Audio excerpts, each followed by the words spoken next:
नमस्कार माऊली, चला ज्ञानेश्वरीच्या सहवासात. ज्ञानेश्वरी अध्याय 9 मधील ओवी 209 ते 218च्या सहवासामध्ये आपण जाऊया. भगवंतांनी मी कुठे सापडीन हे स्वतः आपल्या मुखातून प्रगट केलंय. अर्जुनाला साक्षात भगवंत सांगतात, मी हरपला गिवसावा जेथ नाम घोषू बरवा करीती माझे. नाम घोषू बरवा म्हटलेलं आहे. याचा अर्थ अंतःकरणपूर्वक आनंदाने, समाधानाने, पूर्ण श्रद्धेने, पूर्ण विश्वासाने जिथे माझा नामघोष होतो, अर्थात नामस्मरण, नामसंकीर्तन, ह्या प्रकारे माझे भजन घडते, तिथे मी अर्जुनास सापडतो. हे सांगून झाल्यावर ह्या नामधारकांविषयी, ह्या साधुसंतांविषयी भगवंत सांगतात, कैसे माझा गुणी धाले देश काळा ते विसरले कीर्तन सुखे झाले आपण पांची. अहो, अशा रीतीने माझ्या नामघोषामध्ये ते रंगून गेले. माझ्या नामघोषामध्ये आणि त्याबरोबरच माझा गुणानुवाद करण्यात, माझे जे गुण आहेत त्या गुणांचं वर्णन करण्यात, वर्णन ऐकण्यात ते रंगून जातात. आणि इतके रंगून जातात की त्यांना देशाचा, काळाचा विसर पडतो. आपण कुठे आहोत याचं काही त्यांना भानच राहत नाही. कारण कीर्तनाच्या सुखामध्ये ते स्वतःच सुखरूप होतात. अर्थात सुख मिळवायचंय ही द्वैत भावना न राहता नामधारक स्वतःच सुखाचं रूप होऊन जातो आणि आपल्यामध्येच तो सुख स्वरूप होऊन राहतो. हा नामघोष चालतो तरी कसा? कृष्ण विष्णू हरी गोविंद, कृष्ण विष्णू हरी गोविंद या नामाचे निखळ प्रबंध माझी आत्मचर्चा विशद उदंड गाती. अहो, कोणी कृष्ण म्हणतं, कोणी विष्णू, कोणी हरी, कोणी गोविंद, अशा या नामांचे अखंड उच्चारण करत आणि त्याचबरोबर आत्मचर्चा सुद्धा, ती सुद्धा कशी तर विशद. विशद म्हणजे अगदी मोकळेपणाने अनुभवाला धरून अशी माझ्याविषयीच आत्मचर्चा करतात.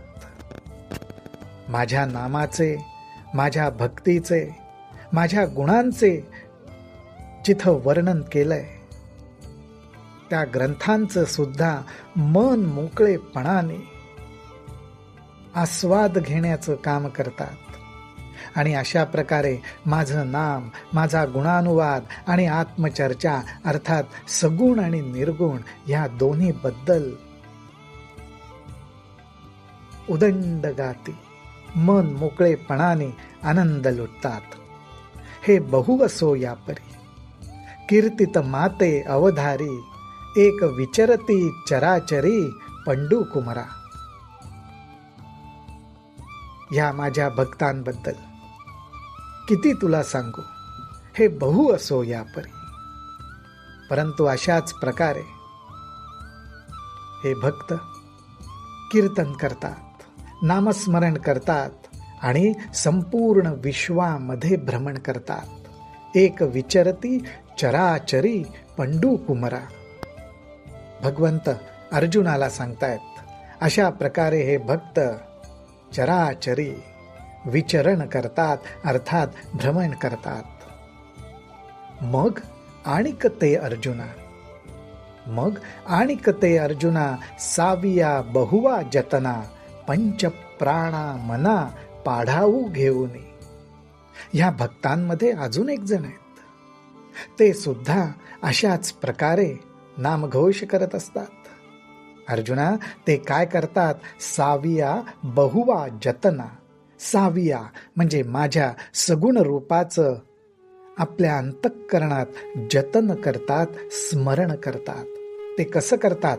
तर पंचप्राण आणि मनासहित, पंचप्राण आणि मनासहित माझ्या सगुण रूपाचं अंतःकरणात ध्यान करतात.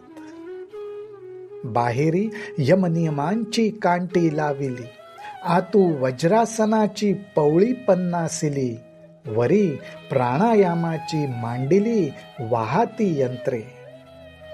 योगाभ्यासाच्या आधारेच हा ध्यानयोग ज्ञानोबा इथं प्रगट करतायत. सगुण रूपाचं ध्यान करतात, अंतःकरणात करतात, पंचप्राण आणि मनाच्या साह्याने करतात.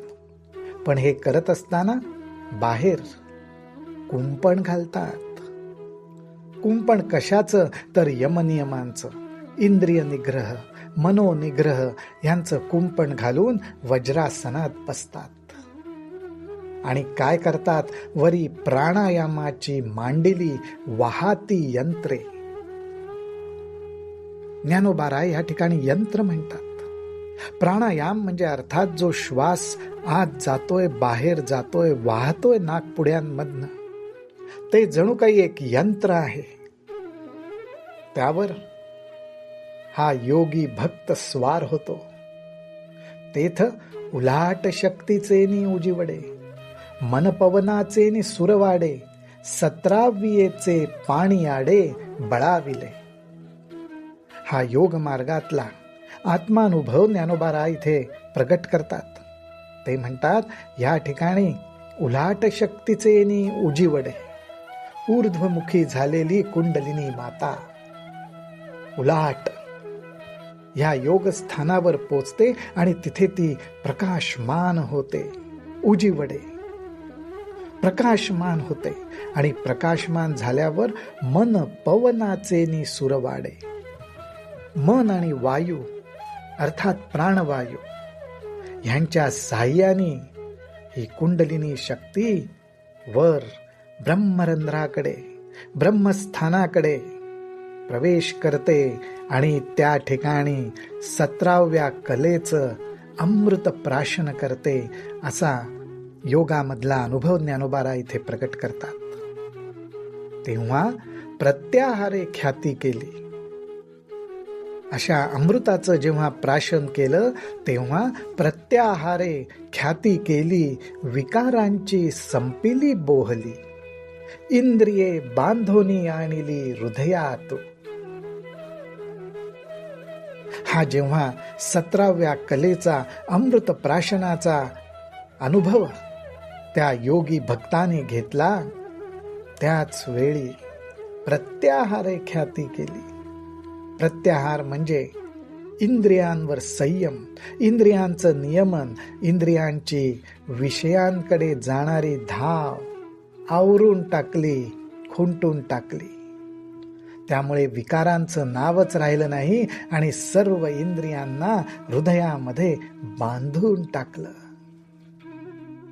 तव धारणा वारू दाटिले, महाभूतांते एकवटिले, मग चतुरंग सैन्य निवटिले संकल्पाचे.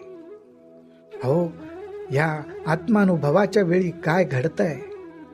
तर अशा प्रकारे जेव्हा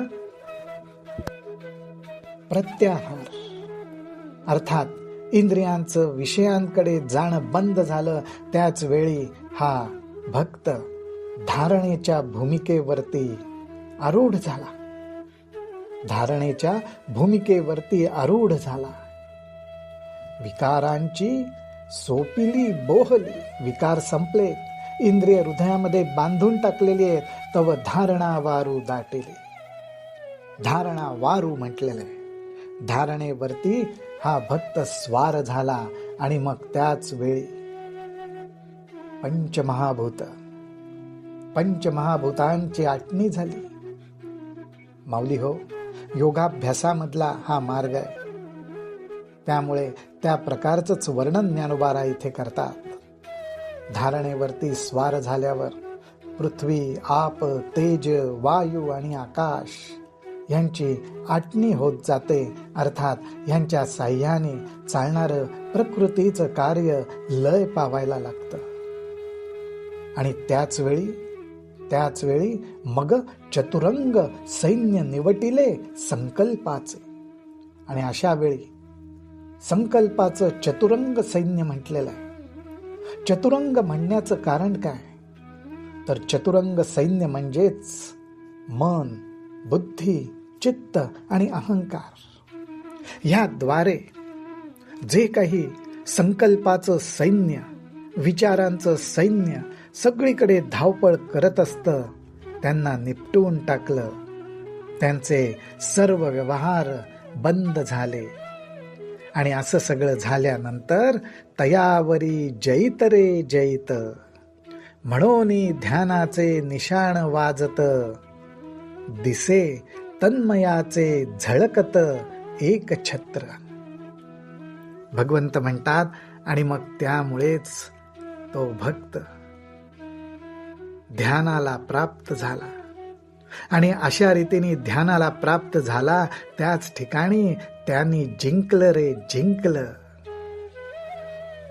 असं म्हणत ध्यानाचे निशाण वाजत, दिसे तन्मयाचे झळकत एक छत्र. आणि अशा रीतीने ध्यानाचं निशाण फडकू लागलं. तो भक्त माझ्या ठिकाणी तन्मय झाला, एक रूप झाला. आणि एक रूप म्हणजेच त्या एकरूपतेचं छत्र आसमंतात फडकू लागलं. भक्तीच्या आसमंतात, योगाच्या आसमंतात, ब्रह्मानुभवाच्या आसमंतात ते फडकू लागलं, असं वर्णन ज्ञानोबा करतात. अशा रीतीने हा भक्त ध्यानामध्ये आत्मस्वरूपाला, आत्मानुभवाला प्राप्त झाला. पाठी समाधी श्रियेचा अशेखा, आत्मानुभव राज्य सुखा, पट्टाभिषेकू देखा समरसे जाहला. अशा रीतीने हा भक्त समाधी श्रियेचा म्हणजेच समाधी रूपी लक्ष्मीच्या, काय वर्णन आहे ज्ञानोबा रायांचं, समाधी रूपी लक्ष्मीच्या